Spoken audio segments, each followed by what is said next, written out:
নাসির গাজী চুপি চুপি পকেট থেকে ভাজা চিংড়ি মাছগুলো বের করে লাউ ঘন্টের মধ্যে মিশিয়ে রাখলো এবং খাওয়া শেষ করলো। খাওয়া শেষ হলে দাদি জিজ্ঞাসা করলো, নাসির, কোন তরকারি খেতে ভালো হয়েছে?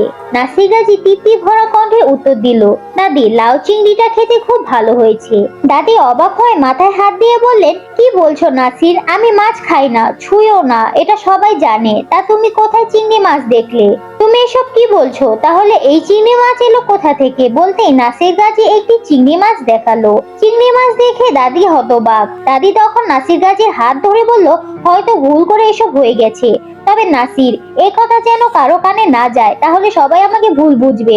নাসির গাজী বলল, আমাকে তাহলে 10 টাকা বকশিশ দাও যে তোমার ভুল ধরিয়ে দিলাম। দাদি তখন তাকে 10 টাকা দিল।